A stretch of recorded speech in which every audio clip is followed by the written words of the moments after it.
So I would like to just take the time to see how everybody's checking in. So we're gonna put a Mentimeter link in our chat and to ask one of the questions, which was gonna be, what are you discovering about our project that you would like to share here? Written in the box in the Mentimeter. O que você está descobrindo sobre o nosso projeto que gostaria de compartilhar aqui?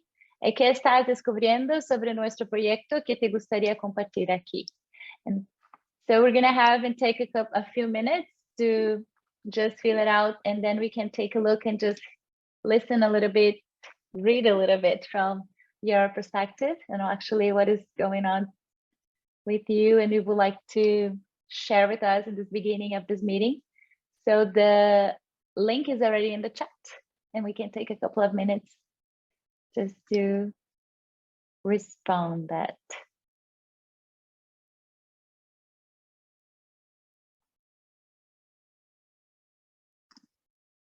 Just to take this time, I really like a singer.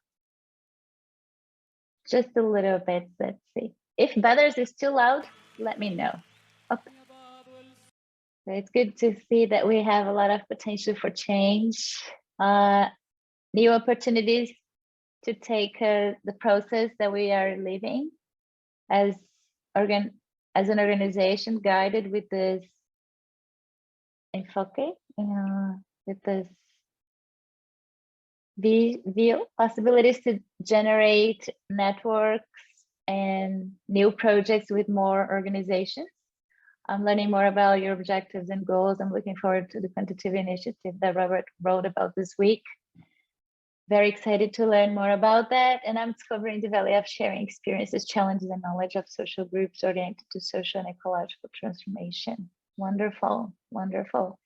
Take your time to be, we always have discovering our own values and how these values can connect with the others,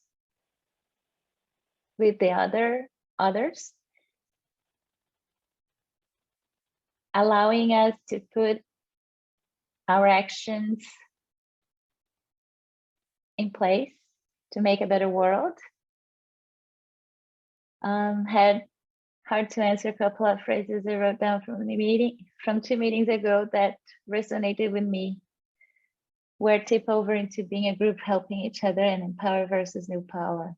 Wonderful, wonderful. Thank you so much. If you have other insights after, we can take a look. But welcome everyone, and now Robert, ready to start. Hi, hola Diego, sea bienvenido. Welcome, Diego. Just to make sure during our meetings, we have the opportunity to have in the 3 languages, English in this main room, we have Portuguese translation and also Spanish translation. If you have the opportunity to click on interpretation and choose the language that you have, we have the recordings now in the 3 languages. We're gonna make these videos available after. We're just working on it, right, Anna? Well, hopefully this week we're gonna have all settled so you can take a look on the journey, share with everyone in your community about the whole journey that we've been having till now. So, hola, Josafa. Seja bem-vindo. Oi, Josafá, bem-vindo. Tudo bem? Welcome, Josaphat. How are you? So take a look and you have any options to just pick your interpretation. And then just make sure everyone is feeling comfortable and we have this opportunity to record and share with our communities after. So Robert, we can start.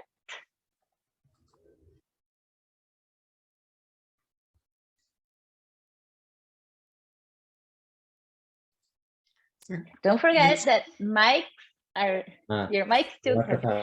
Thank you. Greetings, everybody. Lovely to see you again. Just to get us oriented, would like to just visit our course map. I mean, this is, you've all seen this before. So here we are.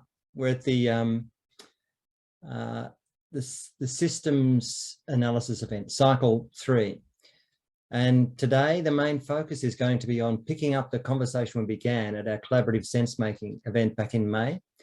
We'll be looking at the critical and uncertain factors, but particularly how they're playing out in our own organisation.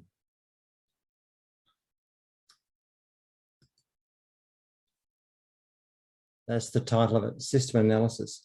But before so this is the aim. So during this cycle, we'll be considering how the critical factors we identified during the onboarding process are being experienced by your organisation and community, particularly those factors that need to be impacted if we're to realise the intergenerational change that we're seeking.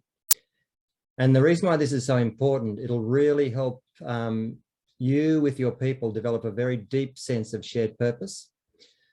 And all of this is actually a prelude to us working together during the rest of the program to design and position small-scale action learning projects so that together we can impact these factors.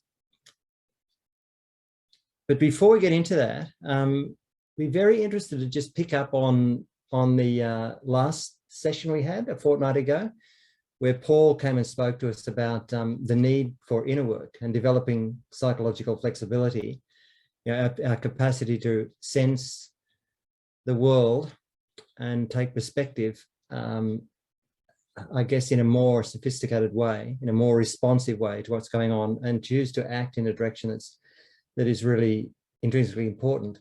And what I'm interested in is how you've been going with that. And so I wonder if you'd be kind enough to take a moment now to, if you've got a piece of paper or a journal, just jot down a few thoughts, just take a few moments. What is it about the inner work that has resonated for you? And what kind of things have you been doing over the last 2 weeks? What insights have you taken? And what, if anything, you have started doing differently? And maybe what have you tried? Because I know that when I spoke with Josipa, he'd actually run the equivalent session with how many, 14 or something undergraduates? Yeah. And so I don't know whether you've been as adventurous as Josipa, but have a think. What personally, what have you caught about yourself? And what kind of things have you tried to do differently? So take a few moments and then I'll invite you to share that in the chat. Okay, I'm going to share here in the chat the questions. So for the ones who feel comfortable, after learning the matrix, what have you been your insights and what have you been doing differently from the inner work, from the experience we had in our last cycle? If that really touched you somehow, or it had changed your experience with your team or with the project or the program or for yourself, if that's really had connection in your inner work individually also. So if you would like to share that in the chat in a way that we can have a little bit of the outputs and outcomes. If you didn't have a chance to practice or didn't have any connections as well, just to make sure that everyone is having the time to practice. That's a very key tool around the journey that we're going to be going through. So if you have questions, it's also, you can bring it out now in a way that we can be together, okay? Josipa, the session helped me to realize that some of the challenges to the uptake of the program or critical aspects may be related to the inner work of some stakeholders. For example, teachers who implement the character education program need to understand their priorities. The work on internal systems is also relevant regarding how we approach them as individuals with goals and agency in the process, and not only as resource persons in the program. P.S. I tried out the session protocol with a group of undergraduates and we appreciated this process. It's amazing, Josipa. Do you want to say a little bit more about how your undergraduates received it? Oh, thank you. I thoroughly enjoyed it, and I since I teach.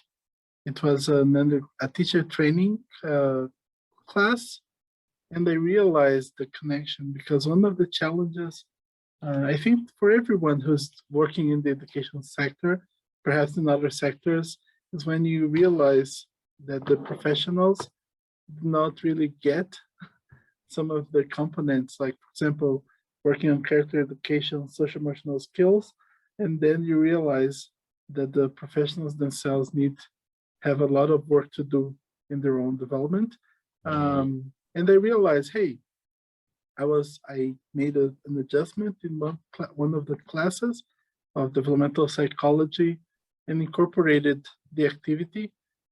And our university just reopened in March, and this is actually a freshman group, and they really appreciate it, but I also appreciated realizing, hey, we can do better as an institution that trains teachers.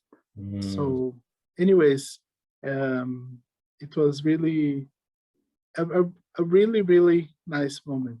And that was like the Friday before. The next class, I have more news. The next class, this Friday, the students, like, they were sharing, it was a different relationship, you know, between myself and that group, you know, and between themselves. They were sharing, they were appreciative of each other. So anyways, I really appreciate the opportunity. It was easy to incorporate. I mean, with the protocol, I pretty much followed the script, to be honest. And it fit very well. It was a social emotional development class and a component of the course. Yeah, it's beautiful. And it's I think, like you, Josefa, I've every time I've done this session, facilitated that conversation in whatever culture around the world, right across Africa, Asia, China, Vietnam, in the Pacific, and now Latin America. It's received the same way. You know, it deepens connection every time. And I think this is really, really important in the kind of work we're doing. Yeah. Terry, you've written something here. While doing the exercise, I realized I could answer the question from many different perspectives, depending on the relationships I was thinking about when I was answering. I would answer differently if it was in terms of our board, project partners, project communities, or even family and friends. Do you want to say a little bit more about that, Terry? I'm not totally sure. I haven't had too much time to think through it, but I just realized at some point that I was sort of ungrounded when I was answering. Like, I wasn't thinking about maybe enough who I was answering and what context I was doing it.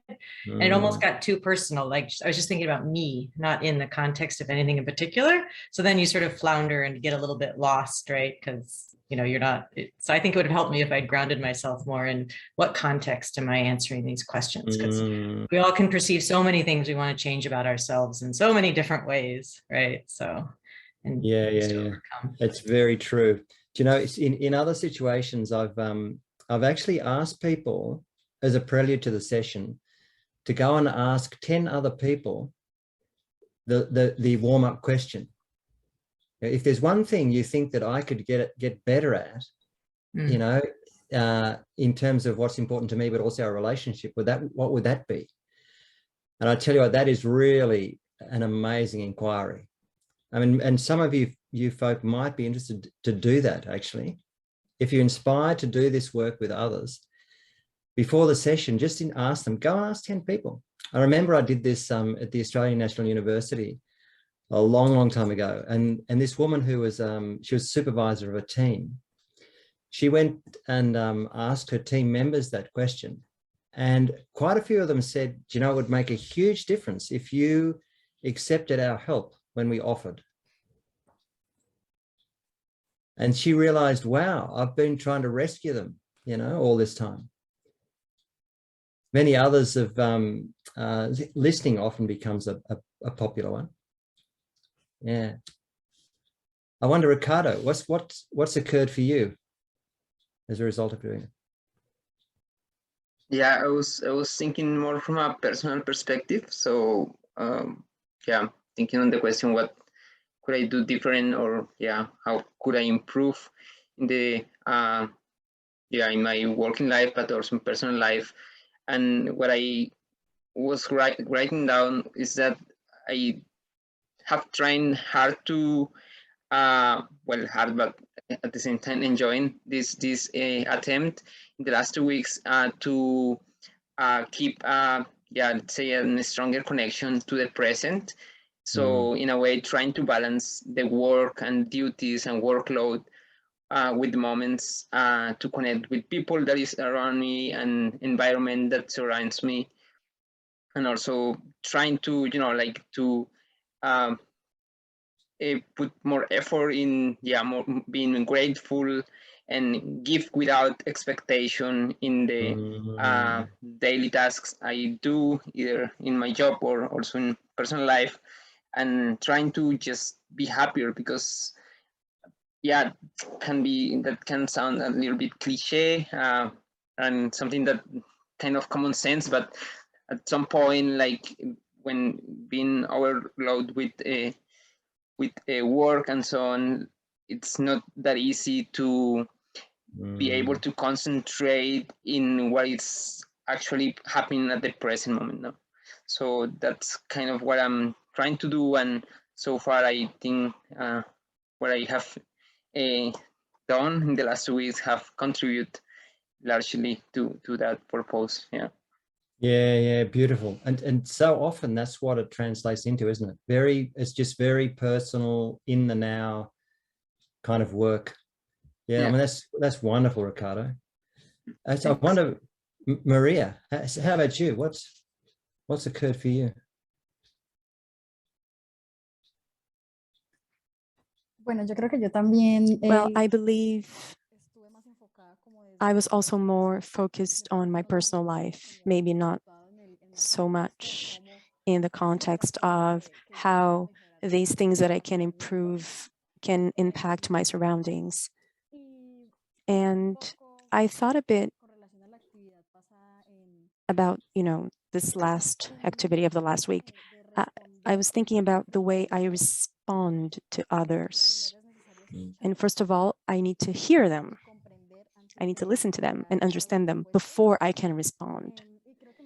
And I believe that that was very useful to me in these moments of discussions and arguments, to think and how the other person is speaking from his point of view, his reference point. It does not mean that it's wrong, but it's different. And that was something that was built based on the experiences that he or she had. So we need to think about this continuously when we relate to each other. And I feel that this has been an improvement in my interpersonal relations. Maria, you've caught one of the most important reasons why we do this work.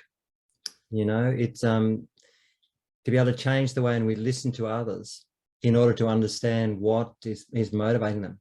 That's just a fantastic insight. And I think a really important kind of prelude to some of the work we're doing. It really changes the listening. I've found that in many of the cultures and organizations I've worked, the culture is one of telling, not listening. And we need to change the culture to a culture of listening and stop believing we've got the answer. Yeah, that's beautiful. I wonder, Diego, how about you? What's Hola, bueno, yo también. Hi. Que la compañera que acaba. Like Maria Paula, I think the one who just spoke. I could not come to the last session, but I did the protocol, and I did that with an internal work. And I proposed to myself, especially to be more present, and so to be more here, grounded on the instant, and to connect myself to something that I feel and be able to communicate that in my organization. So for the 2 weeks that have gone by, it really helped me to go back to sports. My body started to feel better. And so I could improve my breathing and be more aware of the present, and from then to be able to feel and communicate. And truthfully, I put that in practice, and I've been doing that, something that it's always in my mind, but I had never done. I've always been procrastinating on this. So now I became more aware of it, and it worked. So the work was great. Yeah, fantastic. It's yeah, fantastic. Thanks, Diego. It's and it's really good to hear that the protocol worked. I mean, both Josifa and yourself. I mean, that it's great. I wonder, Lorenza, are you there?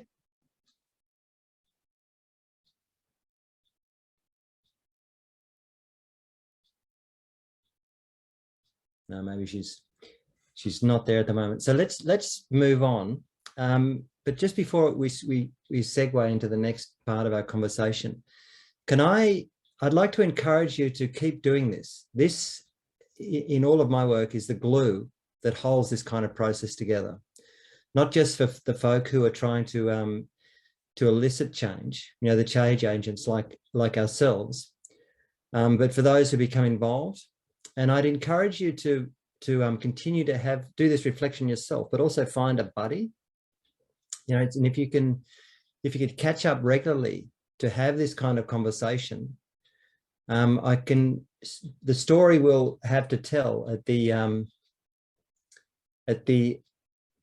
you know, when we celebrate at the end of this year about our own personal growth should be, I'd imagine, would be amazing.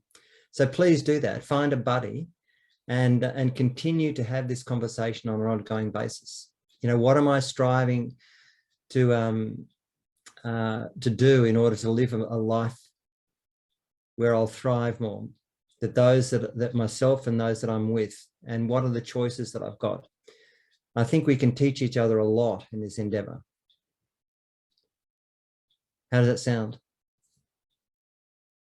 Yeah, great. Well, let me share my screen, because what I want to do is we'll just get into the main part of our session today. So there'll be 4 steps with some field work in this cycle. And so we'll be asking ourselves the question, you know, what is your strategic agenda? And we'll draw a communication map and identify critical uncertainties. And then we'll ask ourselves which critical uncertainties are impacting your particular community and organization. And then we'll kind of zoom in on the ones that are actually the most critical for you and your organization. And so as we're doing this, it'll be a little bit like last week.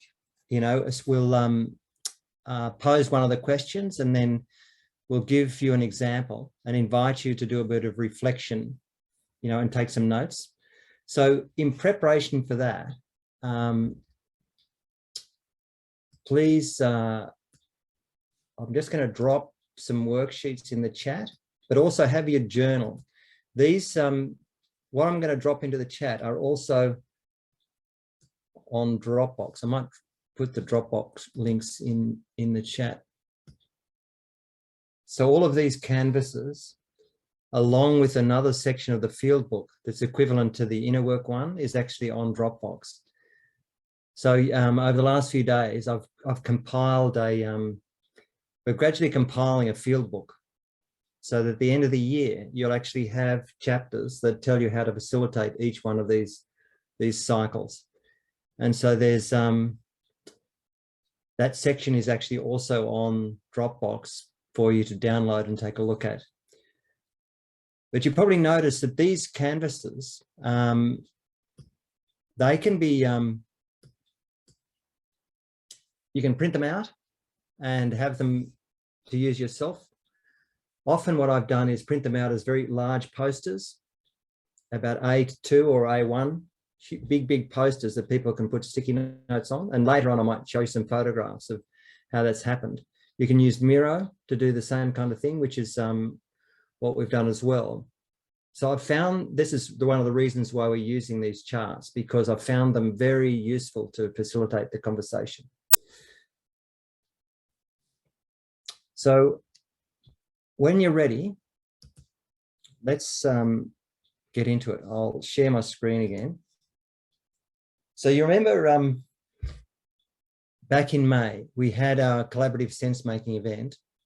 And prior to that, there was we had this onboarding conversation and we looked at these critical uncertain factors. As a result of our onboarding conversation, what I heard was us all talking about these same 8 things in some way or another.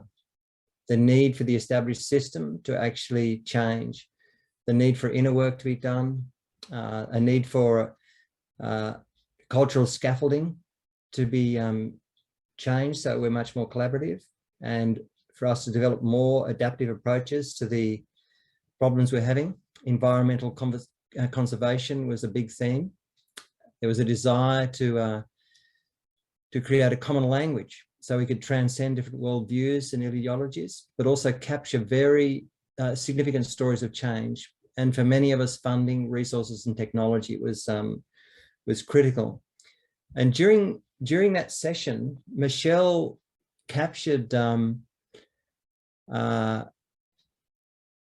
what you were saying. I mean, a number of you posted comments in the chat. And when you get this slide pack, this is also on our shared folder. This link goes to the Miro board where this information is. So you'll actually see your what you actually said. So you'll notice over here that you know, Ricardo and Sonia and Germaine and Lena, there's a number of you made comments, and you can see where they're clustered. These are the organisations that we're looking at the need for resources, impacting established institutions, doing the inner work. So there's interesting clusterings: resourcing, the system, doing the inner work, cultural scaffolding, and environmental conservation. They seem to be the ones that were drawing our attention during that event. And so we're going to revisit this. Today's conversation is asking the question, so while these appear to be general factors that are impacting all of us across the system, today's conversation is, how is it actually happening in our own team or organization, in our own classrooms, or with the sports teams that we're actually working with? This is a prelude to us making sense of what it is that has got everybody performing, so we can develop some small scale action learning projects that we'll run later in the program to try and nudge these factors in a direction that could tip the system in a healthy direction over the long term. This is all about conscious evolution. So as I said before, for this particular session, we've got these 3 canvases. And similarly, going forward, for each one of these, there'll be 1 or 2, maybe 3 canvases that'll be specific to that process. So I just want to check, have you got a journal, or have you got these printed out so you're ready to go? They're pretty easy to sketch up on a piece of paper. Yep. So the first bit, okay, what is your strategic agenda? And so I'm going to pose the question and then invite Michelle and Marcelo to speak about their example, and then give you a few moments to just jot down an answer. And I might ask for 1 or 2 comments. And we're going to go through this cycle through 3 of them, and then have a break. And then after the break, we'll go into breakouts and we'll go a bit deeper into some of these questions. So the first thing is we've got to note down what our strategic focal area is, and then formulate some strategic agenda sessions. So for example, Michelle, do you want to speak to your example? I've captured it here.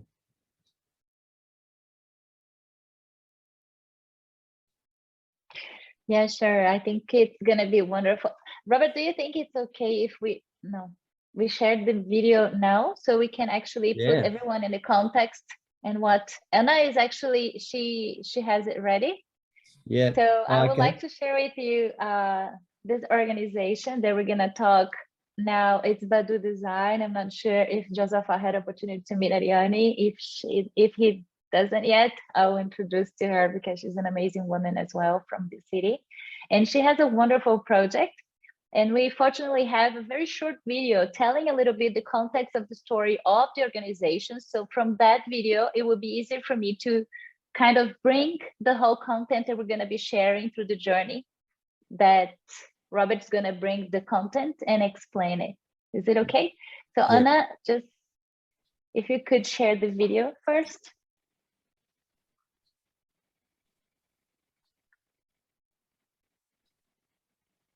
Olá, eu sou a Ariane, fundadora da Badu Design, negócio de transformações socioambientais. E para a gente é um prazer poder estar aqui e contar um pouquinho da nossa história. A Badu, ela tem muito essa perspectiva de reconectar as pessoas por meio da arte, do design sustentável, com foco na economia circular, trabalhando e desenvolvendo produtos com resíduos têxteis, mas muito com esse olhar dessa transformação das pessoas por meio do fazer manual. É no fazer manual que essas mulheres que hoje se conectam com a Badu se encontram e vão redesenhando seu futuro e a sua vida. A Badu começou com a minha história pessoal, há algum tempo atrás, de um recomeço, nessa possibilidade de também ter essa mudança de vida, de sair de uma fase de vulnerabilidade para uma fase de um olhar mais empreendedor do que eu poderia transformar. E hoje nós já capacitamos uma rede de 486 mulheres que trabalham desenvolvendo produtos, ressignificando os resíduos têxteis da indústria, que hoje poluem o nosso meio ambiente. São cerca de 170 mil toneladas de resíduos descartados todos os anos. E a gente vê como essa forma de transformação, geração de renda e também com esse cuidado ambiental, uma transformação de impacto social, ambiental e econômico. E essas mudanças, elas acontecem muito por meio da colaboração de uma rede de apoio que se desenvolve a cada dia e que vai trazendo próximo parceiros e pessoas que acreditam nessas transformações. No meio do upcycling, a gente faz a transformação de materiais como uniformes das empresas, cintos de segurança, bancos de automóveis, lençóis e outros materiais, e a gente desenvolve esses produtos muito mostrando que eles seriam descartados e que podem ter uma vida útil e ainda ser fonte de transformação e geração de renda. A gente é uma honra contar com o Processor World nas nossas ações, nessa rede de colaboração e fortalecendo a comunidade que a gente estabeleceu. Então, nosso muito obrigado a todos vocês que trocam essa energia, que fazem ser possível todas essas conexões. Let's start, Anna. So I'm not sure if it was okay with the video because I had some delays, but was it good to understand a little bit? Okay, wonderful. So I had a great pleasure to meet Ariane, and then this was one of the pilot projects that we had in Brazil, taking the prosocial methodology and journey and bringing into the challenges that she was going through. So when Robert told me and made the questions that he was just mentioning, we could focus a lot and we could see that there is a question that was very important for her. It's how can actually she could build a more collaborative governance towards a more sustainable organization? Because at that moment, she always had the assumption that she needed to provide all the answers and guide the whole organization because she could feel a lot of fears and insecurities and about stories that we're going to share now. She could not feel that she could leave the organization in some other people's hands. So since she was the founder, she would take the responsibility of everything just for herself. So when Robert was saying the initial interest, she was just the organization is social and environmental impact business. She worked with this group of women and take from vulnerable women the situation. And she was also part of that community beforehand. So she understands, she feels. And the whole question that she was making, what would a social environment impact business look like? she knew that she could not handle everything with herself because she could hold until like 300 women together, and she needed to do all the process. What would be important, like eco-design, product upcycling, circular economy, ESG, women empowerment? So all those aspects were coming with the questions around the whole boundary of the program. And the final questions, like how can we build a more collaborative governance towards a more sustainable organization? And like I was mentioning before, having the assumption that we need to provide a decentralized process of management because the founder centralizes everything. And she was feeling stressed and she was feeling overwhelmed and struggling with the situation, even though the organization was having beautiful results. Her own health was not even close to be in balance. Is that right, Robert? That's beautiful. So, so everybody, it's now your turn. All right, just take a few minutes now to name your focal area and then craft down your own strategic agenda setting questions. You might not get to the final question, but just, I want to give you about 2 minutes now just to note down in your journal, my focal area is, and my rough question is. And later on, I'm assuming that either in today's call in the breakout or with your people, you'll refine the question. This is actually really important because it's the beginning of setting your strategic agenda. And you might have one or several questions in the end. Hello, yes, but I lost my connection, so I don't know what are we doing. Right, okay. So I'll allow you to listen to others. We're actually asking folk to think about what your focal area is for change. Michelle just spoke about working with an organisation that's interested in empowering women and engaging in kind of a circular economies and recycling and those kind of things. But the aim is to name your focal area and craft a question. What would it look like if things changed? So maybe I'll just go to others and you can listen and see if you can get some ideas. How about Ricardo, what's occurring to you?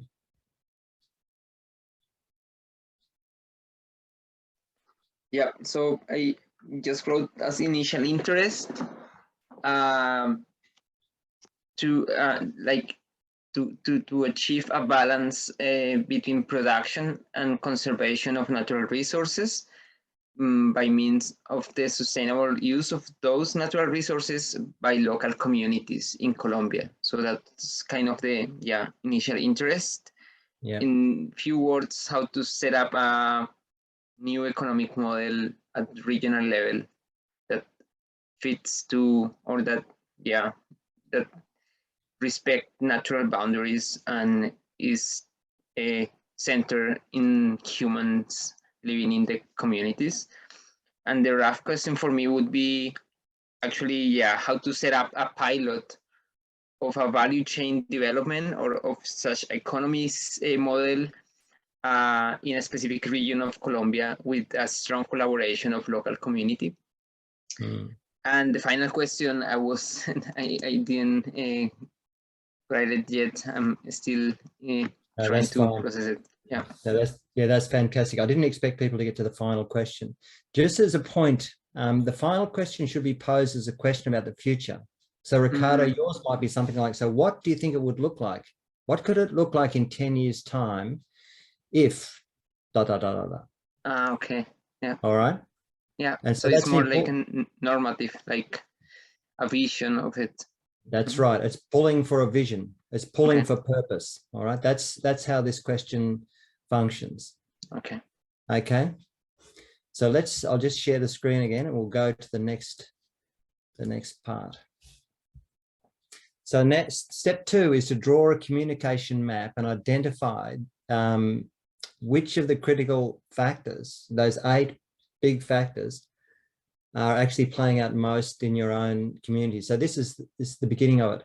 So using one of the canvases, the job here is to imagine asking the key stakeholders from across the system that you're a part of, your focal question. So Ricardo, you'd go to your system and ask, so what do you think it would look like in 10 years' time if we had regenerative approaches to business or something within this community? So it's a bounded community. So the folk that you'll be drawing on your map are the custodians of your strategic challenge, who will have a critical perspective on setting a strategic agenda. And so as you're doing your matching, so you can do this as a desktop exercise. Already it's a really powerful exercise. But ideally what I'm hoping you do between this session and the next week is go and talk to your people and ask them these questions. But anyway, as you do your imagining, note on your canvas or in your journal their anticipated answers to your question. Your best guess at what they'd say. Try and see the world through the eyes of others and capture what you believe to be their most likely responses. And so this, I'm just going to share another screen. I can actually go, there's an important point actually. I know I'll come back to this. So I want to share another screen. This is a conversation that I had with Michelle. And Michelle, you can speak to it.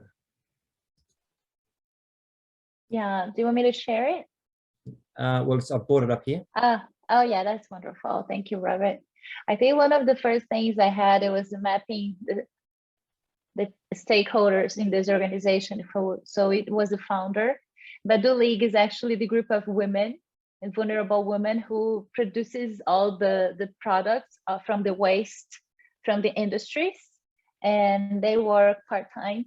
Then also we have the waste material partners, which are big companies as Renault and other industries in the region of our city.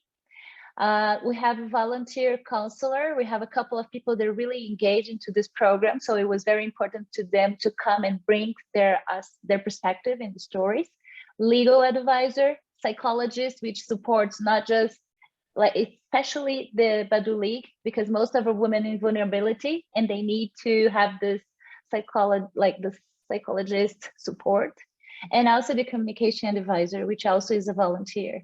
So after we mapped all this, and we have a very good and conversations individually and as a group. So that was the time when we start hearing the stories, which I would like to bring two of them, what I think is really important. So for example, when I was talking with Ariane, which is the founder, some aspects through the conversation, she was always bringing to me like, how am I going to have food on the table when I know I have other women in the league without having to eat, and especially in the situation during COVID. So she could not think about having their own self-work and understanding that she needed to be in balance to actually give this empowerment to the organization. So we have very strong times to understand what is actually going on. Like, I won't give up, but sometimes I feel so tired and I have no right to be tired.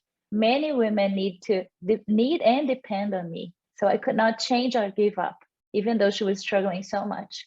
And the other hand is like, why she was not opening the management, right? The way that she's holding and doing the organization.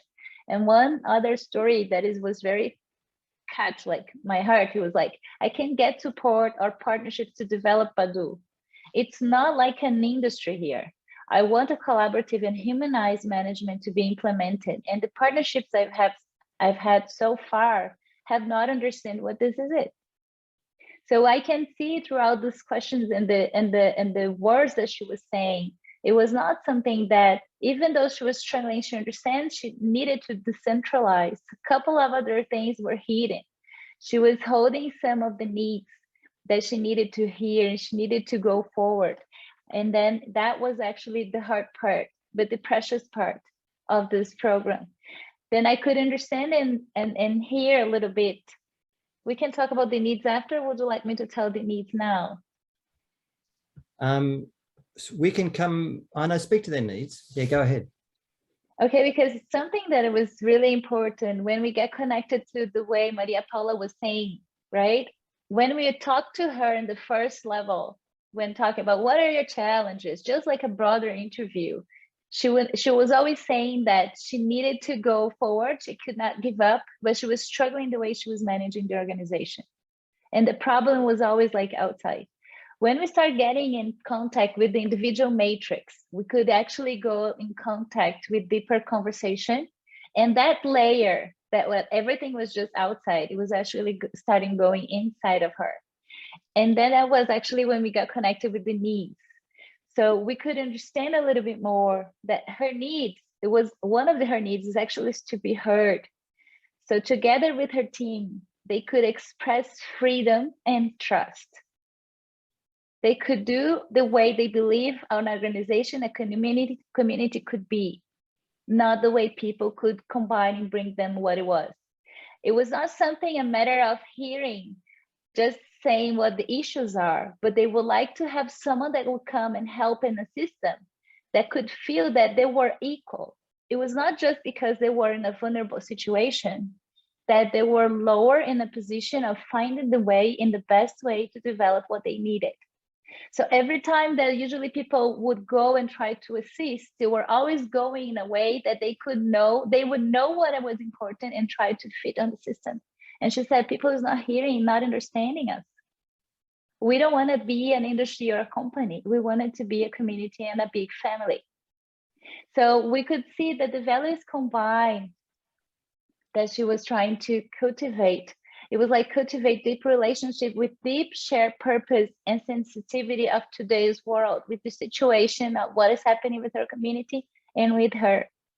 Empowerment of herself and others, and feeling this freedom and sovereignty. That was not a matter of fact of something just saying what it was a different process or something like that. We could hear that she was having this need of freedom, need of sovereignty, and that she wanted to be heard as well, sharing that with her community to be truly heard. So when we talk about that, it was one of the things, and then I choose from another person that is a legal advisor that she could tell me and said, Michelle, today the problem is not the sale, it's Ariane's fear of being able to deliver the product.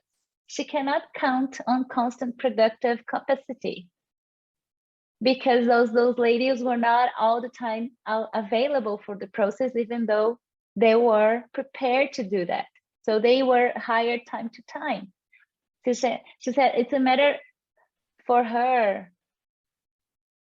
It's actually her influence is to provide professional legal support focusing on compliance, but she could see that some of the fears of Ariane was not even allowing the whole process to happen normally and fluid. So she said there is something combined with the situation that what she says and the way she behaves that we need to support and help her.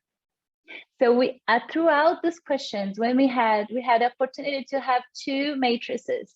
We had an individual matrix with Ariane to talk about the issues and the challenges she was having, and then we could go deeper and deeper. A lot of tears and awareness that she would start getting connected. And the strongest point was when we actually did have the opportunity to do a collective matrix with her. And she could hear from other people from her organization what was actually the needs in their point of view and what they were actually feeling related to the main purpose of the program and the project and the organization. And then she could feel supported. Until that time, she was not feeling supported and she was asking for help from outside. She was actually behaving in the same way she was not wanting to.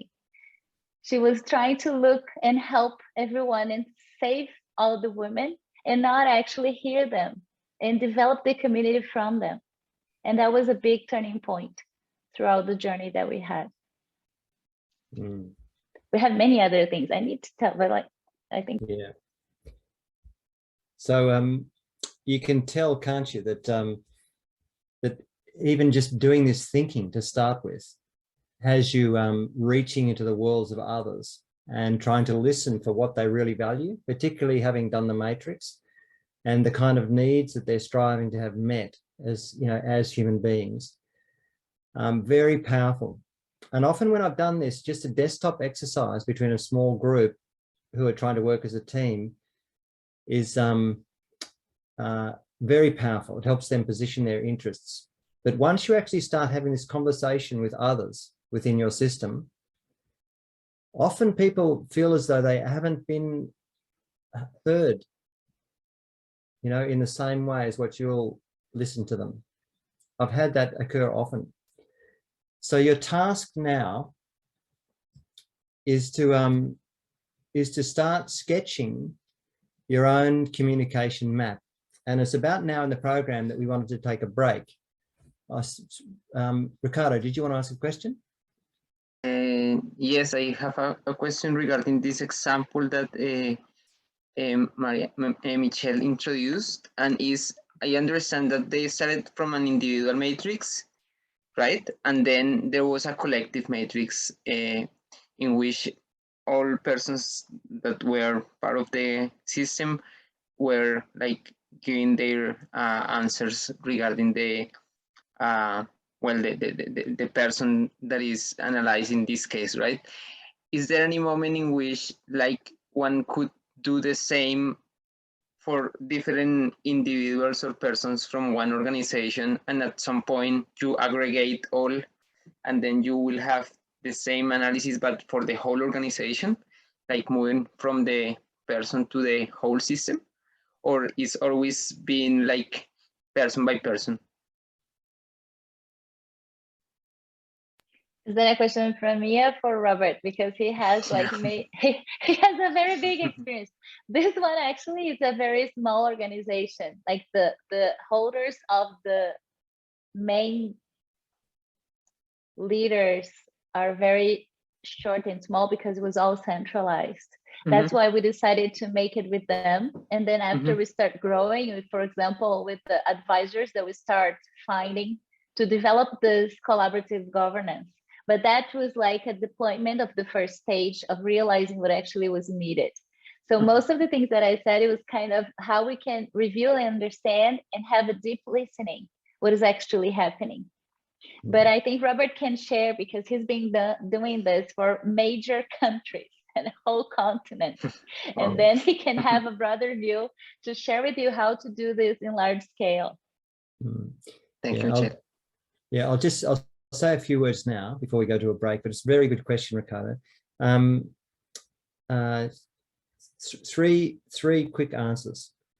First of all, Michelle was lucky enough to be able to do the matrix with people before she got to doing the communication map, which is the ideal. But sometimes you can't do the matrix with people.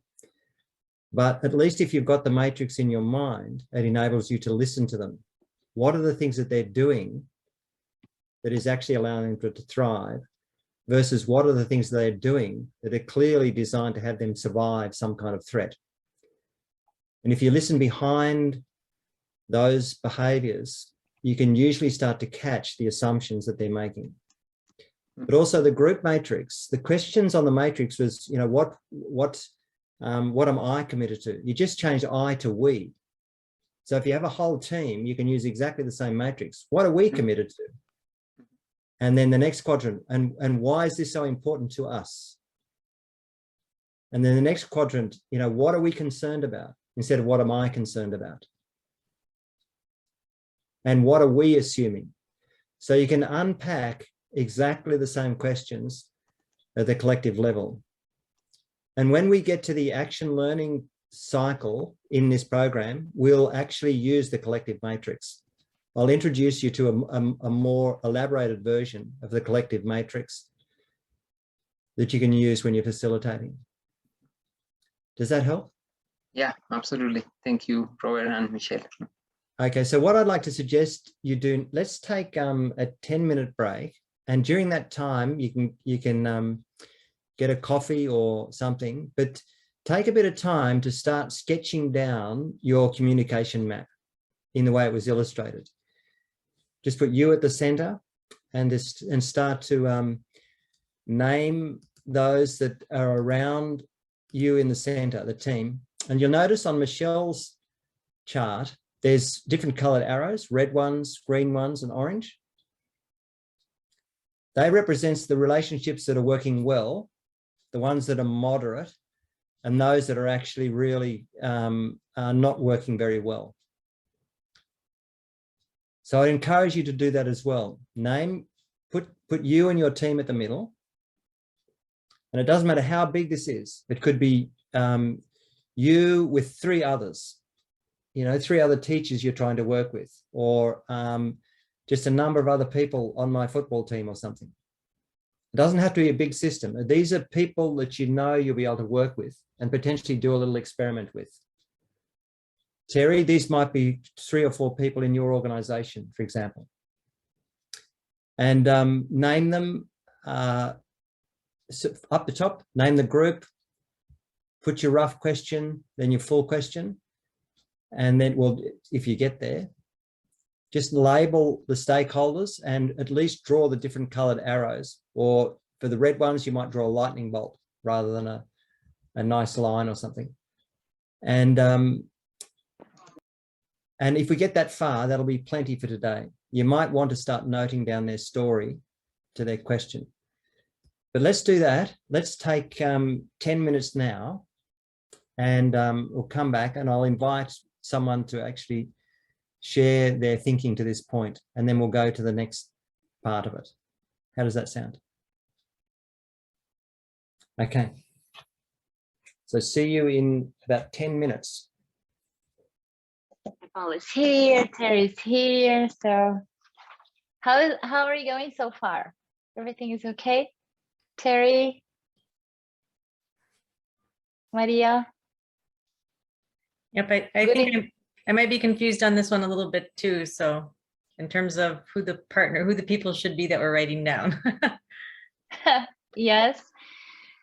You can see, what are the challenges, or maybe what would you like to be emphasizing in your organization? If you would like to do like all inner work and to empower the Power Wave program within, like, for example, it's in Colombia, Peru. Well, I'm thinking of all of our partner countries, right? So for me, I'm just doing it from my hub perspective for all of our partners in different continents. Yes.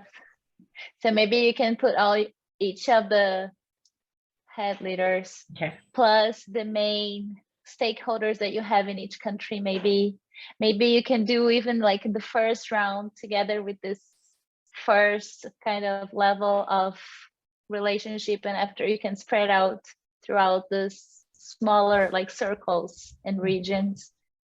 And I also wondered if it made a difference, like if there are ways to think about it in terms of where the organization is in its own trajectory, because not all organizations have sort of ascendance and descendants in different stages, right? So like for us, we're just sort of really starting this whole hub and network, right? So we're at the beginning. So this is like, these are formulative questions for us right now. They're not like in the case from Badu, it sounded like it was more, they're sort of in the middle of some things already, right? Like the survive versus thrive. And we're not so much hitting survive. It's more like we're trying to figure out what do we even want to do together, right? Yeah, that's a good question. And maybe Robert can help you with this more specific, because I think everything is related to the question you believe it's important for you to be guided, right? Yeah. So for her, it was very key how we can build a more collaborative governance towards a more sustainable organization, because it was something that was hurting her. Totally. She was not even eating. She was getting sick. And then that was like something that she really wanted. How I can be more collaborative? How can I actually develop like a collaborative management system, or a way that I can have a better governance? And then maybe your question should do something different. Robert, with you, because Robert can give you more suggestions than I can at this moment. Sure. It's a great question, Terry, and I'll touch on this again a bit later in our conversation now. But this process works at any stage in a change process, whether the organization is established or large or small and just beginning. And so in your situation, it would be a matter of coming together and asking, I mean, you've already got a broad agenda, haven't you? Yes. It's all about environmental conservation and looking after the ecosystem. And so the question is, so what are you interested in? What are we all interested in as a group? And if we were to then to kind of reduce that to a few questions that were really important to us, what would they be? And I'd imagine some of those questions would relate to the relationship that you might have with funders. What would it look like in 10 years' time if we had robust relationships with those who wanted to invest resources in the kind of work we're doing? Or what would it look like in 10 years' time if some of the communities we're a part of, the ecosystems were really healthy and flourishing? Or what would it look like in 10 years' time if we as an organisation were really tight and or something? But they emerge out of the interests. So you start with the first one. So what do you care about?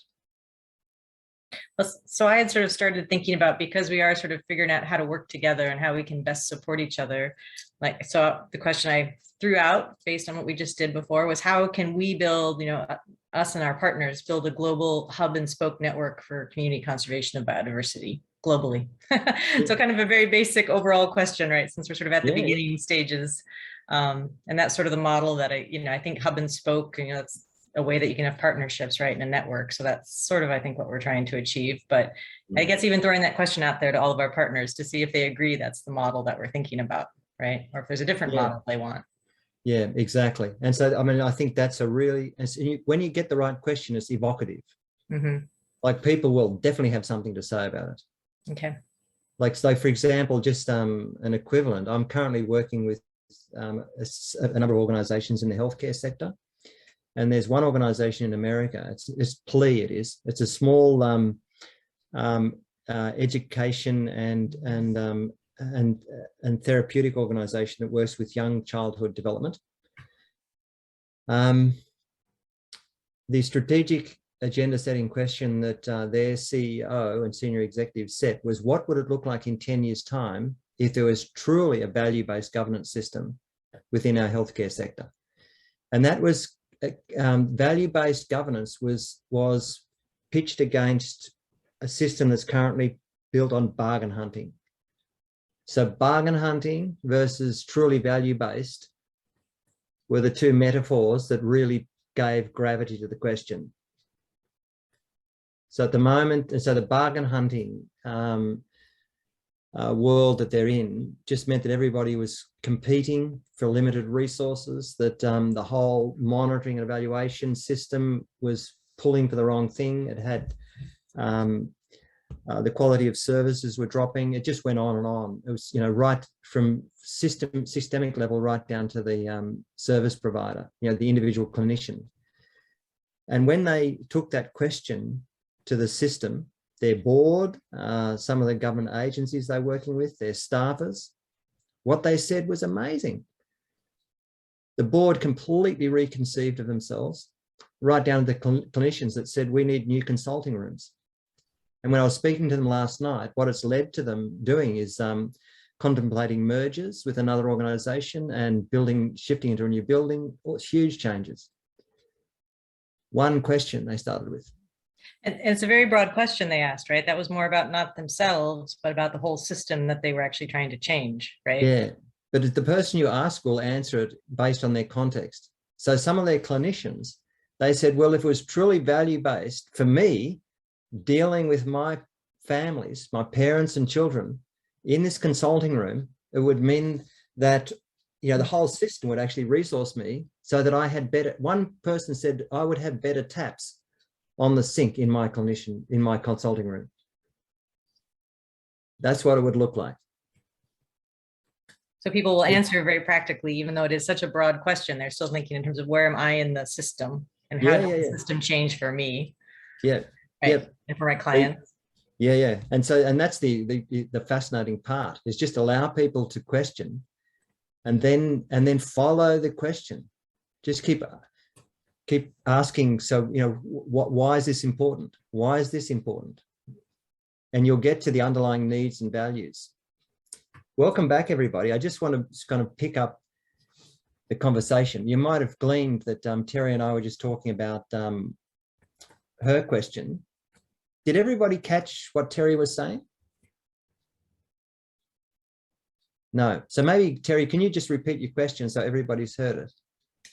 My strategic, the draft question, what are we calling it? Yeah. So I had initially thought my question was something about how can we, meaning my organization and our partner organizations, build a global hub and spoke network for community conservation of biodiversity.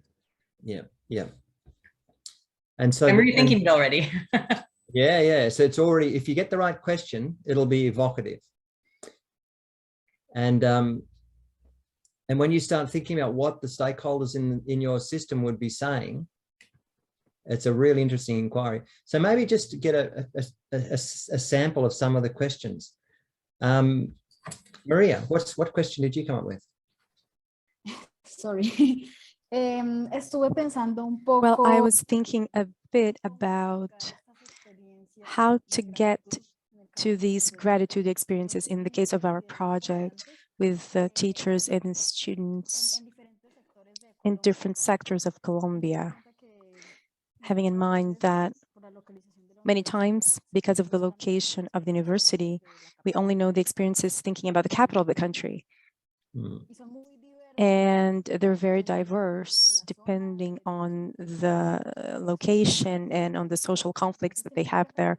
So I have access to other regions of the country in addition to Bogota, and I keep thinking of how can we reach these other places outside of Bogota. Mm-hmm. Yeah. So your question would be, what would it look like in 10 years' time if the work on gratitude really reached deep into the system? And have you got a sense of the stakeholders that you would ask on your communication map? Pues lo estuve pensando con nuestro Well, equipo I de was trabajo. thinking with my working team, we're very little people, and we are more in an academic context in the university, but I think I still need to think about the stakeholders as people in the schools, for example. I feel that I'd need to think more about them, but for now, I had Sonia and John present and another person, because in a certain way, we want to have participative projects with them. And I think her screen froze. Yeah, it's. I think we've got the essence of it, Maria. And just, I might just share the screen again before and use it to tell another story, actually. So while this is a screen of Babu Design, what you just reminded me of, Maria, was a team I worked with probably 8 years ago now in Africa.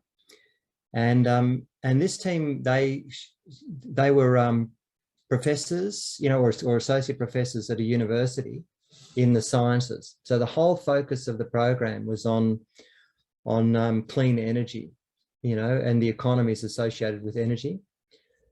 But this particular woman and her team, they were interested in gender equity within the university, and the fact that there were so few women in the sciences. It was very male dominated. And so the question they asked themselves was, what would it look like in 10 years' time if there are an equal number of men and women within the geological sciences? And when I worked with them at the Australian National University, they did their map. But their initial map was within the university itself. So they had them as one team within a faculty, and they named a whole number of other people in other faculties and students and administrators in their map. And then they went back to Africa and they had the conversation with their people. They actually had the conversation, and everyone they spoke to got very excited about it. And they ran their first little project to try and get women's voices more more active within the classrooms. But the trouble is there weren't many women there. So they then stopped and thought, this isn't working. So they then did another map, and they asked a much bigger question. And so they had them as the university, but also they had all their communities, and amongst them was schools, primary schools. And so when they did their map and they did their guess at what they were saying, and then they chose one school, and they went, and this was a school where one of the person I was working with, their colleagues, their children were going to this school.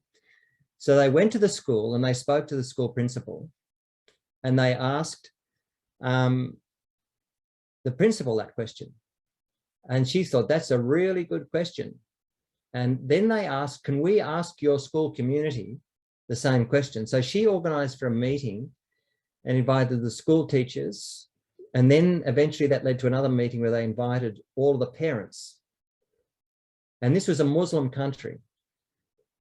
And so as a community, they all decided, yes, we would like more women in the sciences in 10 years' time. And when they got into the critical factors, which is where this is going, what they recognized was one of the factors was that all of the girls were being married at the age of 13 and 14 years old because it was a Muslim tradition. And they actually had in the community members of the church. And they agreed in 10 years' time, we want more women in the sciences. And so as a community, they decided we have to change that cultural norm and not marry our children off at the age of 13 and allow them to stay at school. And so that school kept its girls at the school and many more graduated. So I've heard 4 years later, the program that they ran in that one primary school is now being run at every single primary school across the entire country. And the number of girls staying at school is increasing significantly every year. So your little project could go in a direction like that. But anyway, let's move on, folk. So I wanted to just share a different screen with you. Was that useful? Yeah. Yeah, great. So let me just share the screen and we'll kind of go on to the next step. An important part of what... Josepha has a question, Robert. Oh, Josepha, yeah. Yes, I'm sorry, I was resolving some things that I may have missed. But is there a moment as you're designing, and identifying with whom you're going to engage in this communication process, where you sort of start to see that you have a saturated map, or when, how big should you go, or are there any guidelines or recommendations so that you don't end up with something that is pretty much universal but not useful? Yeah, got you. Good question. So let me just go back to the slide. And so this, when you see this, it'll be a reminder. So when we go back here, it is these, yeah, here it is. These are the custodians of the solution. Okay, so remember that this is a divergent thinking. It'll go big. So Diego, for example, like Josepha, I'd imagine you with your sports team, you could think, gosh, how do I ask everybody in the sports team and the other teams and et cetera, but actually what we're going to converge on is a little experiment. Like Maria, you want to work just with some teachers doing gratitude. So you might think, who are the custodians of a possible solution that would allow us to actually work together? And so while you can think big, Josepha, and ask, potentially ask lots of questions, the initial map pulls for the key players. Like, for example, when Michelle was talking, the founder, but also a league that they were working with, and the legal advisor, and the volunteer. So these are psychologists. So these are people who are already trying to collaborate or could potentially collaborate together. And the question pulls for insights into the broader system. But in terms of what is of interest to those who are custodians of the agenda. And I just noticed that he dropped off. Yeah. No, he came back. He's in the phone now. I think the computer. Yeah. I'm sorry. So did you catch that, Josepha? I am sorry. I just managed to turn my computer on again. But I'm sorry. That's all right. But I understood. I felt when you pointed out the slide about the critical custodians. Well, there's a big echo, something. I understood it was focusing on the custodians of the solution. Yep, that's right. I think that's the headline. Think of the broader system. Sorry. Yeah, think of the broader system, but the perspective of the custodians of the solution. That's the short answer. Okay. Thank you. Yep. When I give some examples a bit later, I think some of this will become a little clearer. But anyway, let's keep going. One important distinction that is emerging at this stage, and I really want to draw this to your attention, is the difference between needs and values and strategies. This is a critical distinction. So when you're doing a communication map or actually having the conversation, try and listen and note down what is intrinsically important to them. Yeah, having done the matrix will help you listen for this, but listen for what they value and what they identify as their fundamental needs that they're striving to have met in the long run.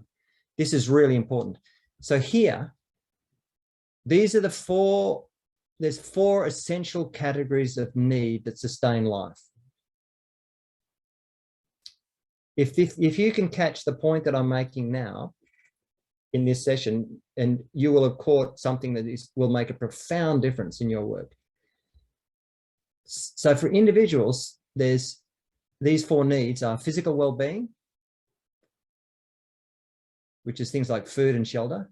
We need freedom, we need connection, and we need meaning. But exactly the same four categories of need apply to the collective. We need environmental health, for example, sustainable resources, sovereignty, partnership, and shared purpose. Now, freedom, the relationship between freedom and connection is a really interesting one, because if our sense of freedom is diminished when we're in a relationship with other, the connection is like a power and authority over you, then you'll be trying to survive the relationship. In order to get freedom, if you've got to actually run away from your relationships because they're controlling, then you're in some kind of power over relationship. Or you're having to just comply. And so these are really important. So the kind of relationship that we're going for is where power and authority is shared with others, not over others, which is why shaping shared purpose is so important. And so what this means is that we've got to acknowledge that everybody we're collaborating with is able to bring something important to the endeavor. And that if you've got formal authority in the system, it means that you've just got more resources to bring to the endeavor. Meaning is what actually creates the context for us to actually build a sense of freedom within the context of our connection with others. The same groups need sovereignty while having partnership. So if you're in a system where other players in the system are dominating you or applying rules and making you behave to please them, it won't work. So this whole approach pulls for shared purpose that's responsive to everybody's needs and values. So what I've noticed is when there's conflict in a system, clashes happen at the level of strategy. And that every strategy that people employ is an attempt to get one of these fundamental needs met, and they'll be doing it in the way in which they traditionally value. So if you hear conflict, what you've got to listen for are the needs that are underpinning the strategies that are in play. So for example, Michelle spoke before about the woman who was in charge of Badu Design. And you'll recall that in her map, what she wanted to do was, hang on, let's just get this back to where we want.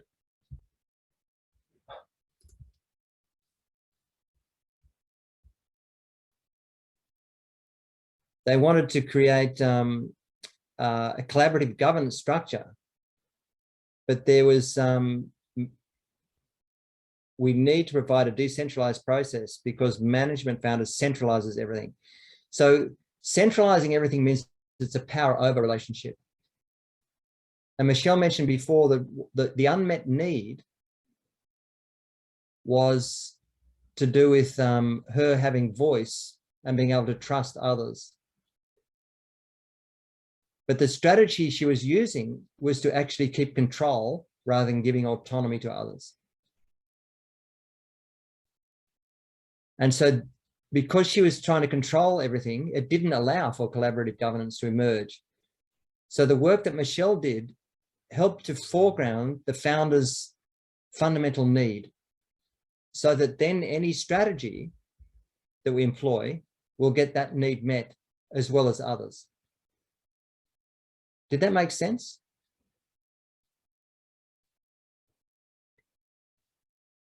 So the way, so what's, if I'm to have a guess at something? So Diego, I'd imagine that a need that you and your people are going with is a sense of empowerment for young people, and you're doing it through sport, correct? Yeah. Okay, so sí. Sí, okay. O sea, Yes. más que empoderamiento, como una distribución de las responsabilidades. More than empowerment, it would be an assignation and distribution of responsibility within the governance. Yep. So distribution of responsibility within governance is a strategy. Okay, that's a strategy. So this is, I want to just really draw this distinction out. So the fundamental need is empowerment, which is we need meaning. We need meaning in life, and we need the freedom to be able to act on what is most important to us. When we spoke the other day, that's what I heard was the fundamental need. And in order for young people to feel really free and empowered, they need a very special kind of relationship with others, where they're seen as being the human beings that they are. So that's the need that's being met. The strategy is to decentralize governance. And the way in which you value doing it is by playing sport. All right? Sí, y en un espacio seguro y de confianza. O sea, yes, in a safe environment, so that they can practice this sport in a respectful manner with others. Yep. So safety and respect are the values that you want to embody as you're playing sport. But the fundamental needs are these three. So this, and same thing at a collective level. So your sports team, you as a team need freedom to be able to organize your own sport activities within the context of partnerships with others, which is a governance arrangement based on the shared purpose, which is to liberate young people. Michelle. Sharing here, I think this is one of the most important things, like Robert was sharing to us. Understanding needs is not something people would say, oh, I feel freedom, I feel connected. So those things are really on the deep level of listening. Like Maria Paula was saying, according to what they say, we understand that they're recalling from different types of needs, but comes from the feeling and from the stories they're telling us. Usually they're going to tell us values, like, for example, they're going to saying like trust and right, and the values that we want to carry, because usually this is all promoted and this is said, right? We say that clearly to people, and we like to say what we're doing, the strategies we're doing to that thing. But if we don't combine to that deep level of presence and listening, it's really hard to connect with these deep needs. And the other thing that I was telling and sharing with Robert, when we do an exercise from ourselves, sometimes we come with all the prejudgments already preset, what we think that is actually the needs of someone. And by the time we're actually talking to them, if we don't leave from that position and really go to the spot of being empty and hear with the heart to really emerge what is it actually that person needs to say out of any preconcept and assumptions that I could have from the question that I'm making, because I know that person, we've been working together for so long. So I kind of already know what they're going to answer. So if you don't leave from that stage, it's really hard to connect with the true meaning and the true needs that they're having and they're telling us through the conversation. And if the conversation, the other person, that's what I felt with Ariane, which is the founder. When we would have the conversation one-to-one, she was always on the strategies, always on the strategies. Those are our values, those are our strategies. And she kind of had already framed to herself the causes, what was working and what was not working.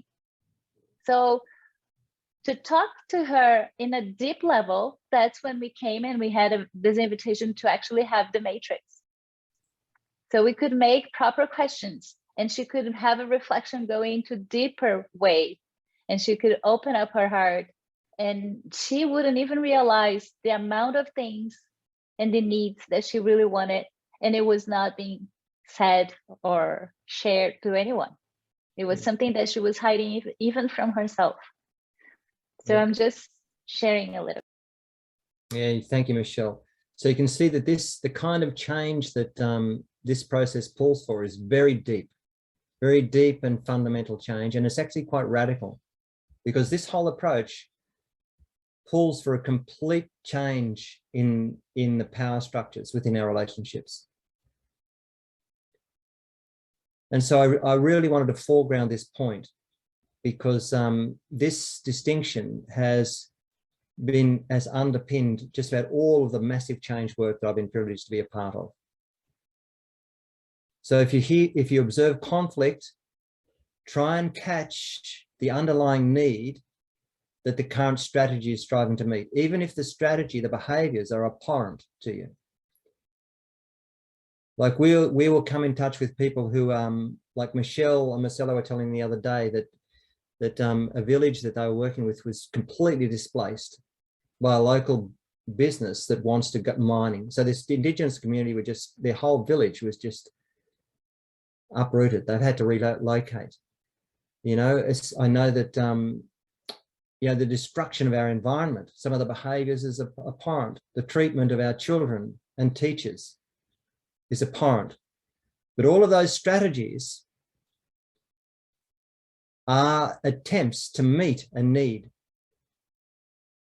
It's just that they're not working. So our task, and this is why psychological flexibility is so important, is to be in the presence of others and to be able to hold their worldview lightly and not buy into it literally for what it's advertising itself to be. And listen underneath that for what are the needs that this strategy is striving to have met, and how is the person value striving to get them met. And if you can name those, you've changed the culture to one of listening instead of telling. Down the strategy's end is a world of telling. This is the world of depth and unity and listening and deep human connection. And so if you can name these, you will see the person relax. I've seen people burst into tears when I've named the need that they're striving to have met because they're in so much pain in their struggle to get it met. Once you've named them, then new ideas come up to get the needs met. And when you get to doing this work with your people, I mean, even though we introduced you to the matrix first, you've just got to use your judgment. Sometimes it's better to do the matrix after, or it makes much more sense. You go into the question, you go to the community with your question, you start cultivating the conversation and you settle on, so what would it look like? And within that conversation, you start pulling, you just naturally start naming the needs and you put them on the map. Okay. So let's go to the next step. Step 3, which critical uncertainties are, well, first of all, just before we do that, any reflections on what was just said? Robert, I would like to ask you to talk a bit about controversy, because you put in the diagram less controversy. So it means that this situation where we can build this whole map of actors and stakeholders depends on the way we build that. Can be with lots of controversy or with less controversy. So could you clarify a bit of that, please? Yeah. And so certainly.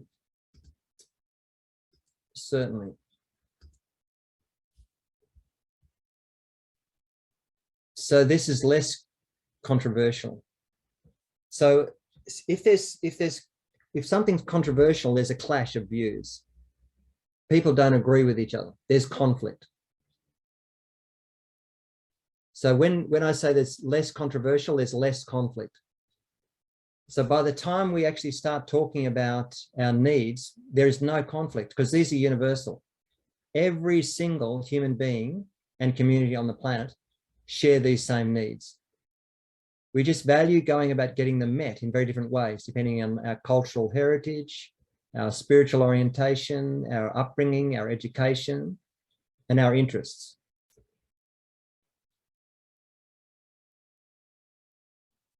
And so the reason why this is important, Marcelo, is because we've got to start developing new strategies to solve the problems we've got. The social, political, environmental problems we've got. Because the truth is, we're actually on a path to extinction unless we change some of our practices majorly. Which is highly controversial. There's massive debates about who's right and who's wrong. Yeah, you look at the war in the Ukraine, for example, or the shooting of people in America, or some of the atrocities in your own country. So huge controversy, lots of conflict. And so what this process invites us to do is to put everybody's needs on the table within the context of any strategy or any decision. The organizing principle is the needs of everybody who's going to be implicated by that principle. So you name them, right? So in Badu Design, what are the needs of the founder and the league and the advisor and the counselor and their community and the psychologist? You get everybody's needs on the table. If I felt free within this community, this is who I'd be when I showed up. And the kind of relationship is, we need to create space for you to show up in your fullness. And a shared purpose, okay, we're going to create eco-design products and build a circular economy and empower women.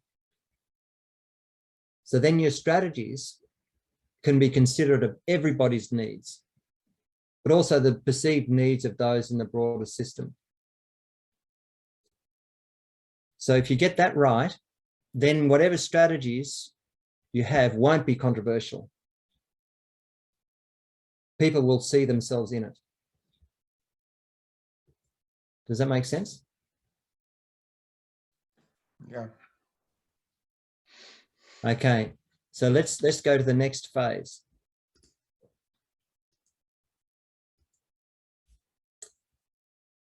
So this is the last step we'll be taking today before we get into doing what the fieldwork is. So which are the critical uncertainties? Which of the critical uncertainties we looked at during the onboarding process, these 8 are impacting your community? So at this stage in your conversation, and the assumption is that you'll actually, the fieldwork is to go away and finish drawing your map and to think about which of these factors are most critical to you within your endeavor. And so when you've actually derived your stakeholders' response to your strategic agenda setting questions, at that point, you should have a really good sense of what's important to them and what they're striving for, particularly in terms of needs and values. Then this step is to step back and look at your communication map and ask yourself, which of the 8 system-wide factors that you identified have your constellation of stakeholders selecting their practices? All right. And so to give you an example, just referring back to Michelle, the work that Michelle was doing. So when she did this, this is how it emerged for you. So do you want to speak to that a little bit, Michelle? Yes, we realized a couple of factors that were very important. So for example, inner work, it's something that is key. It was special because we could realize the amount of fears and shadows kind of the founder was carrying out. So we could see that the factor manifesting not just in the founder, but also it was key for the community as a whole, for straightening the women of Badu League, which are the 2 main stakeholders that we could see that we have the red arrow. Both of them who had a higher amount of women being violated by their family members on the situation, because we did that during our COVID time last year. So we understood that was very important for them. It was a very important key factor to keep the process and to develop not just the collaborative governance, but also the sustainability of the process and the organization. So self-esteem, courage, entrepreneurship, and support for employees who go through depression and domestic violence they were key. So we understood that factor of inner work and the source of cultural transformation was very important. It was a very special, important factor. Factor 2, it was manifested in the community with the need to build a more collaborative and humanized model, which it was one of the struggles that she had, because she was never trusting in the way usually management system would come, or people would treat them from a higher position or from a different position than from the perspective of being a community and being a family. So cultural scaffolding to reclaim the commons was very important for them to actually change and develop a different model for them to exist as an organization, considering the collaborative governance as one of the main things. And the third factor was actually manifesting in the community through the need to build a more sustainable income generation model, because on that time she was hiring the women time to time. For example, when we had this huge challenge of COVID, none of them would have any work to do, and they went to a very deep and vulnerable situation on the time. And it was hard because when she could find a project and a job from any customer, she wouldn't have their labor, the women's ready, because sometimes they needed to do something else to take care of the kids or do other things. So she would never be able to count on it. So adapted approaches to complexity and the situation that was doing. Can I tell a little bit of the outcomes or no? Yeah, not time yeah, yet. please. I think because this is something that we've done until last year, right? So we finished by November or December of last year. And today I can see the results. I didn't bring the videos or pictures or anything, but Ariane opened up herself for a very beautiful way of looking to her shadows and actually coming up. So now she's being invited for many different national programs, and she's attending and participating nationally to take this whole voice. The other part she's combining, and now she developed a governance where we actually have 6 people together with her developing communication, the structure of the governance, how actually she's going to deal with support, not just for communication internal processes, but also like the partners and stakeholders that they would like to be part of the ecosystem, but she was not having the time to take care of them. So it's been beautiful. They're having those meetings, developing teams. And for the first time now, I think they're finishing the process. They actually they open up an institute, and they're hiring full-time 120 women from the Badu League, so they can actually be part of the program and emphasizing the whole system and how they're going to develop and be a formal team, right?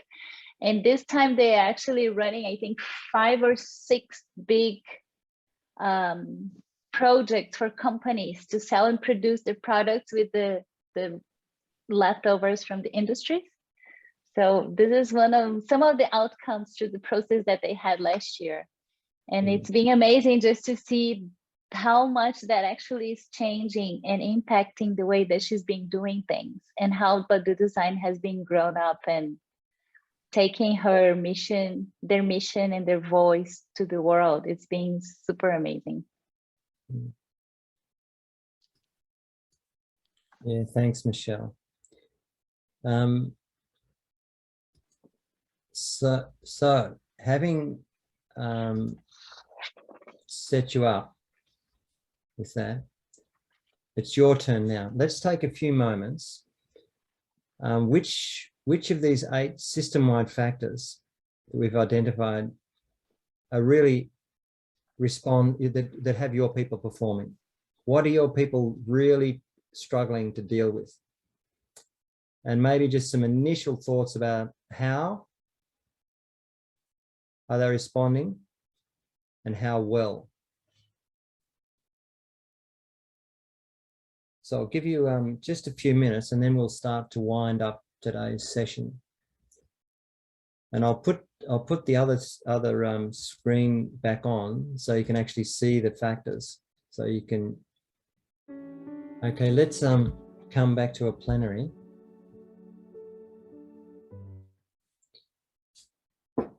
So this is very quick. I just wanted at this session, and I wanted to make sure you'd begun the process and you had a sense of the nature of the inquiry. So just before we start to wind up, what's occurring to you? I'd be interested in someone just reflecting on how this is occurring. Pues se me dificultó un poco el ejercicio por el hecho de que no The recordaba. exercise was a bit difficult because I did not remember the details about each of the factors, but I was thinking about the internal work, how for the institutions, well, what can facilitate well-being, relating that to gratitude, and that can also help us establish strategies in order to practice gratitude in the Institute, and also the well-being for all the actors implied in the context. But I think it would be something that I need to still think about, which factors would be implied and in what way. Yeah, but I think I can hear that you're starting to think about it in the right way. So definitely the little bit that I know about your work, the inner factors would be really, really important. But also another one is within classrooms or families, the culture of the classroom or the family would make a big difference, wouldn't it? Yeah, so that is this cultural scaffolding factor. But also imagine that within the education system, all of the current policies around what should be a part of the curriculum, because there's a heavy emphasis on academic learning rather than social and emotional learning. So that's an institutional factor. All right. So as you're looking into these, just kind of take your time, because on the chart that I put there is the description, but also there's a worksheet that I've written. I'll show you that in a minute as well, that explains how to do this thinking or have this conversation with folk. Joseph, you wanted to say something? Oh, Yeah, just quickly, I wanted to share because since I'm also working on education, but we looked at I was thinking of one particular stakeholder, which are the school leaders within schools, but also the larger system at the Department of Education. And sort of rethinking about the needs. I think, what we are doing, trying to do, like enhance social emotional skills and competences, need to have, meaning, practical meaning in their own lives of these leaders if they are to engage into this shared purpose of nurturing this. And I think, and in a sense, it also affects like just the thinking of between the linkage between the inner work and the common perspective shows that perhaps the way we are communicating it, which is, of course, it's beneficial to show, hey, these are the long-term, like there's less bullying if you do this program. But perhaps if we communicate it in a way that's more fine-tuned to how people are being impacted personally, and then build the shared purpose from there. I mean, with these leaders who are critical for the buy-in, because so that they become champions of this, and not only, doing something because they have to. Yep. Yeah, exactly. I hear you. And so that's actually another factor that came up in the collaborative sense making and the onboarding, a need for a common language that transcends boundaries. Yeah. But it's whether these factors are named on that wedge chart, the pie diagram or not. If there's other factors, you name them. Yeah, thanks everybody. So just back to sharing my screen, because I want to now hang on, what's going on here? Shift to wind up today's session. So the last step is to identify the most critical and uncertain factors, and this is part of your homework. There's on the canvases I gave you, there is this one as well, which has a vertical axis, critical, and a horizontal one, uncertain. And so if you, for example,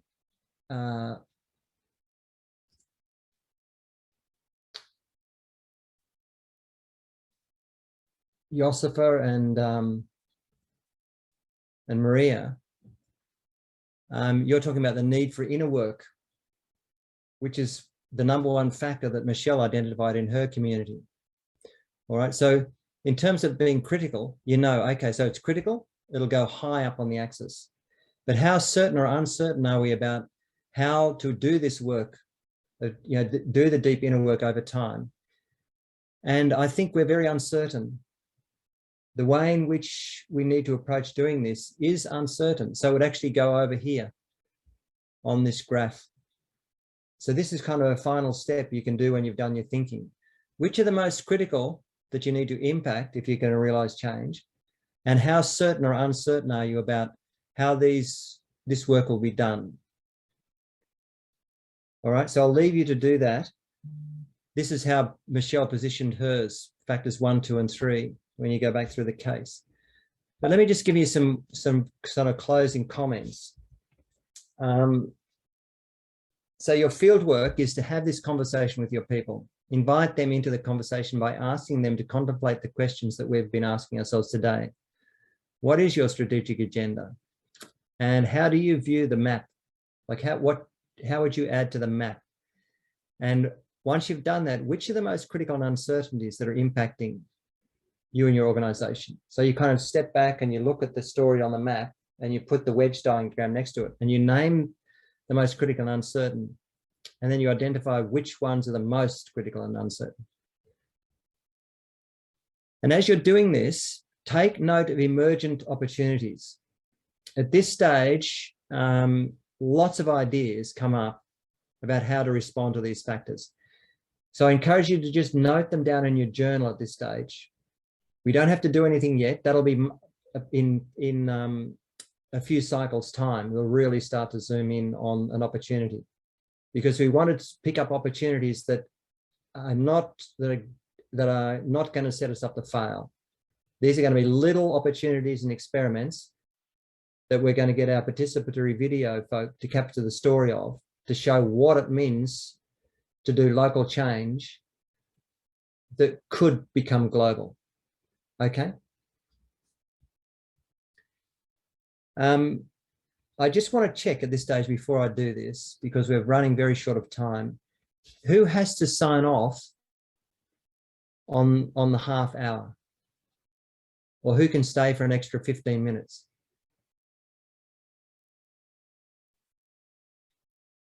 Give me a thumbs up if you're happy to stay. Yep. Who has to go? Okay, so I'll just wind it up quickly. We can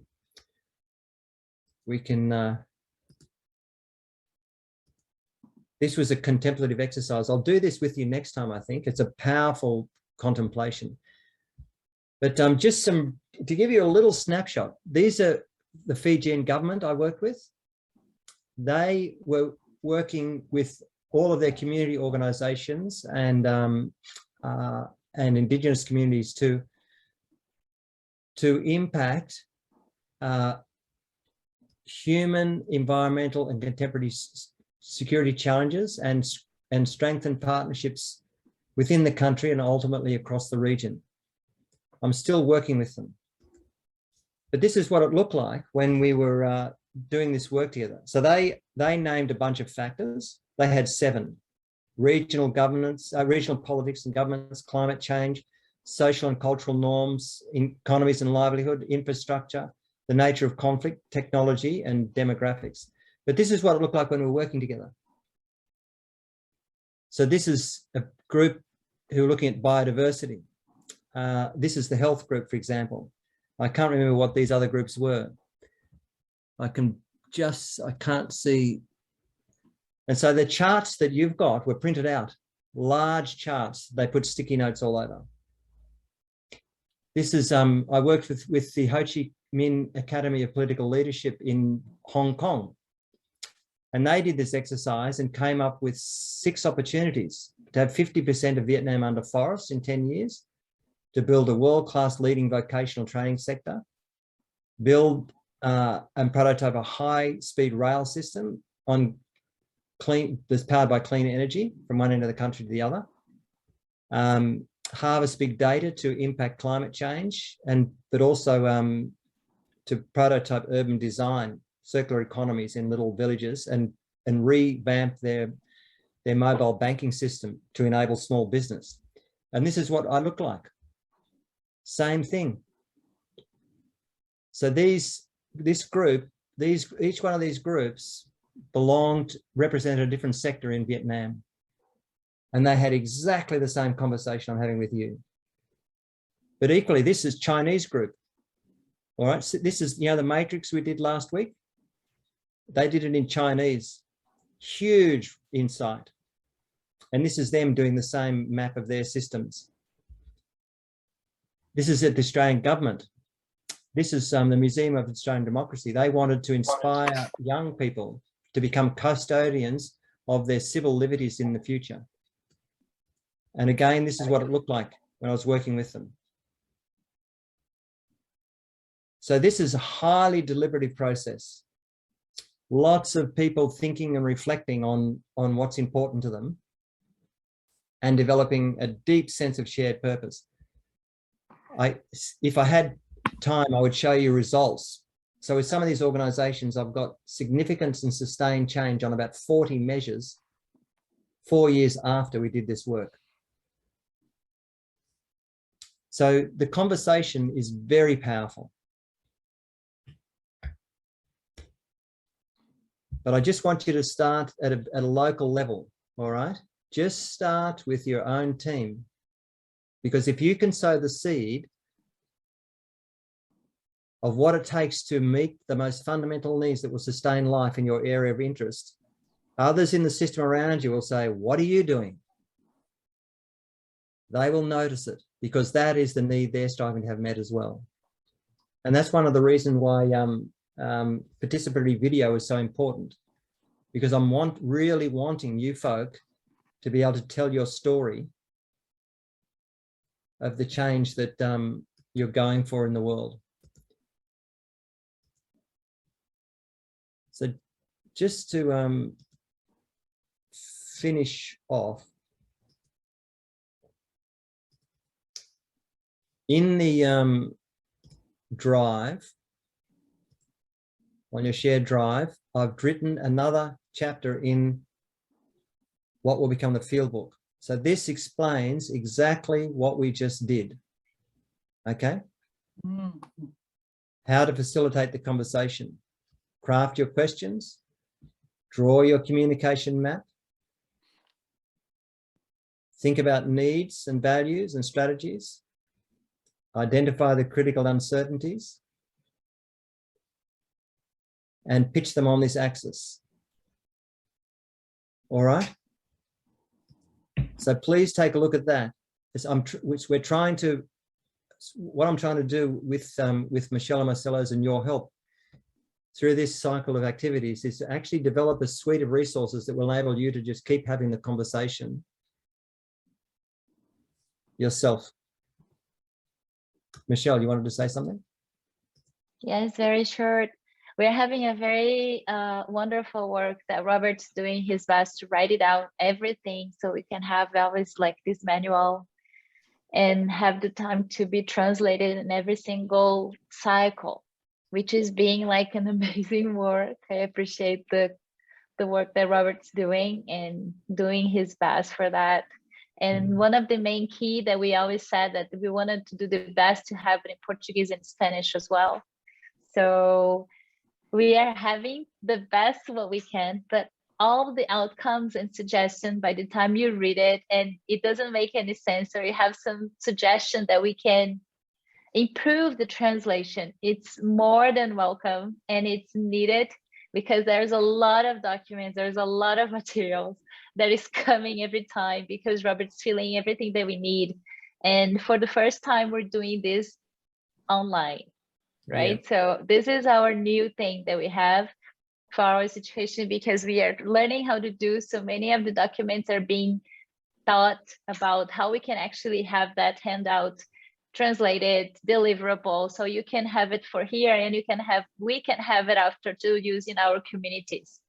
And we need to have it in our mother tongue, right? So any suggestions, any help, it's more than welcome and very much appreciated from all of you. Okay. Yeah, please do. And on that note, that work, the field book chapter, I've used Google Translate to translate it into Spanish and Portuguese.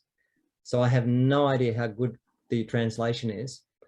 So when you read through it, I hope it makes sense. I'm trusting our old friend Google.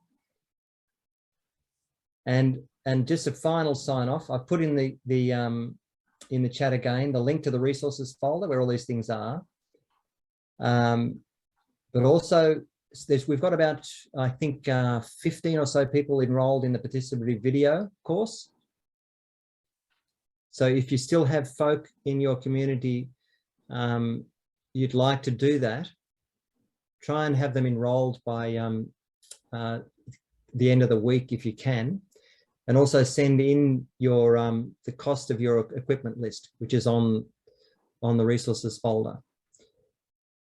I emailed the other day asking anyone who's interested in doing formal research to choose a date for a meeting with David and Paul next week. That link is in the chat as well.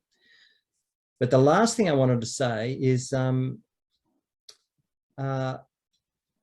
like to conduct a survey. All right, so there's a link to this survey. This is a program evaluation and it's written in 3 languages. So if you wouldn't mind, each of you and your people who will be participating in some way or another in this program, if you wouldn't mind just completing this, we'd like to take these measures at least twice, now and then at the end of the program, but maybe we'll do it again halfway through.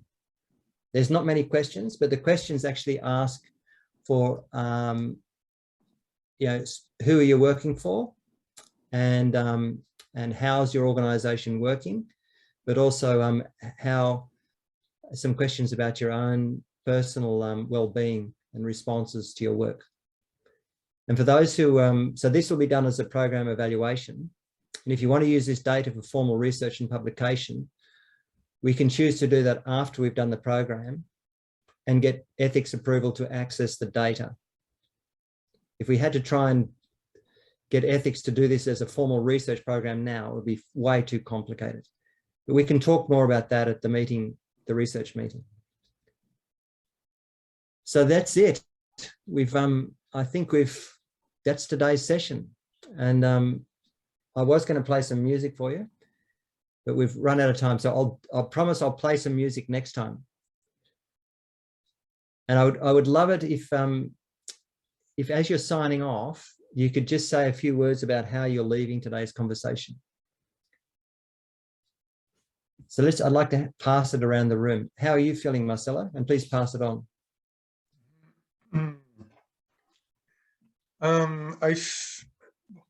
Falar em português. Eu me sinto. I will speak in Portuguese. I feel very happy with lots of information, but with a kind of awareness, expansion on what we are doing together.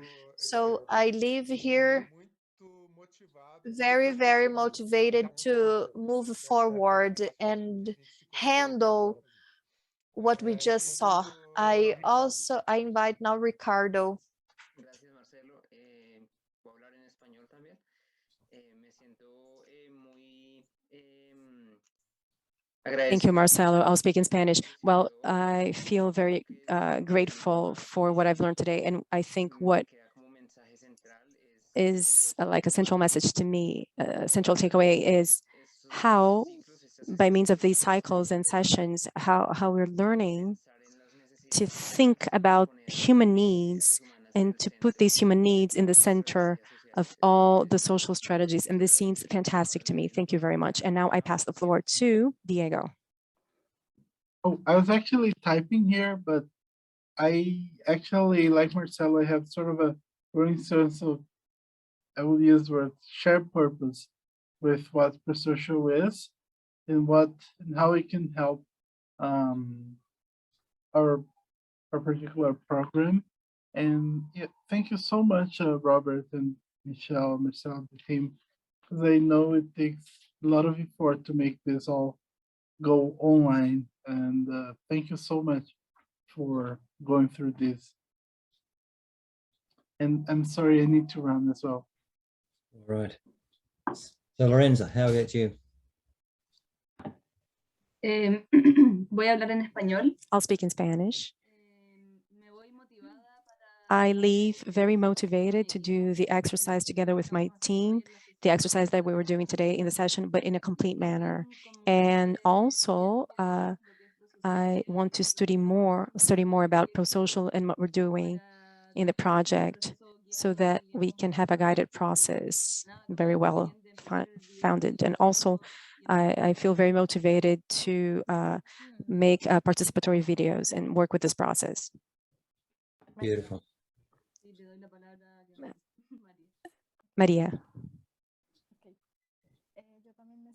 Right, I also feel very much motivated. I think it's a lot of information, but it's very useful because I feel that you have taught us ways to organize the needs that we find in the communities, right? So sometimes we understand the needs, but we don't organize them. And so the way in which we start to design these strategies, maybe they are not so much in agreement because of this lack of organization, and to have a good definition of what we're going to do, both in terms of what we capture from our team and from the people with whom we work. And I also feel very motivated to work with my team and to organize all of this information, and also to clarify what exactly we're going to do, because I feel that we still need to go deeper into that. Yeah. So as you're having the conversation, Maria, just jot down opportunities that are occurring to you, because in a few cycles time, we'll start to zero in on the best opportunities. Okay, thanks everybody for your time today. Go well, and we'll see you in a fortnight. Ciao, pessoal. Thank you very much. Thank you so much. Great session. Bye-bye. Yeah. Have a great day. Bye, Ricardo. Bye. Say hi to Lina. Yeah, I will. Ciao, Maria Paula. Greetings from her. Bye-bye. Yes, bye-bye.